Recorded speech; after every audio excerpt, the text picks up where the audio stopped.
I'm Escar Jimenez, and my presentation is over motivation on Dr. Slavin's book, Educational Psychology.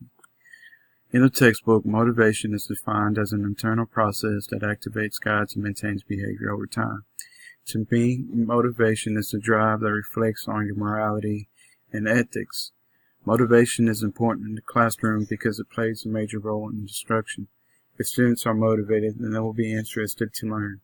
If students are motivated, then they have an instinct to succeed. And last, if students are having fun, then they are motivated. Therefore, they will stay focused. In this textbook, there are many theories over motivation, one of them being motivation and behavioral learning theory. This theory is based on the reward and reinforcement. If the value of the reward is the value of the reward the same for any given circumstance. For example, in the textbook gives us 4 scenarios for the difference between $50. In scenario number 1, Mrs. Scrooge offers Bill $60 to paint his fence. At the end, Mrs. Scrooge wasn't satisfied with Bill's performance, so instead of giving $60, Bill received $40. This may affect his motivation because Bill tried extremely hard to complete the task, but instead of being rewarded, Bill was given $40, which is less than what he was promised. In scenario number 2, Mrs. Scrooge offers Bill $40, but Mrs. Scrooge is satisfied and overwhelmed with Bill's performance that he gives him $50. So in this scenario, Bill may find his motivation to continue doing his hard work in effect that he may receive more than he was offered. And in scenario number 3, Dave offered his date $50, which would be an awkward situation, and therefore Dave may not receive another date. And in scenario number 4, Martha's aunt offers her a job that interferes with her softball tryouts. She also offered her $50. So Martha may not think that $50 is worth her losing her position in softball. So as a teacher must also determine the value of the insensitive. This can be why is the child motivated to complete the task? Are they worried about getting good grades, or are they worried about receiving a reward, extra time to be on their phone, or maybe some candy? And also, what will determine the motivation? Is it an outside source, or is it a social trend where everyone has a drive to succeed? Another theory is motivation and human needs. Is that Maslow's theory of education is based on the deficiency needs or growth needs. Humans have needs and they are trying to satisfy them. In his model, he has the deficiency needs at the bottom and the growth needs at the top. Needs at the bottom must be satisfied before people feel the need to satisfy the next. The very bottom one, psychological needs, is the satisfaction of someone to feel safe.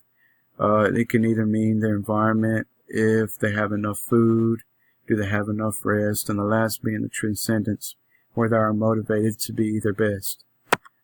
Another theory over motivation is the motivation and attribution. There are 4 factors to want to succeed or to fail. Ability being one of them, where the student enjoys the class because they perform well.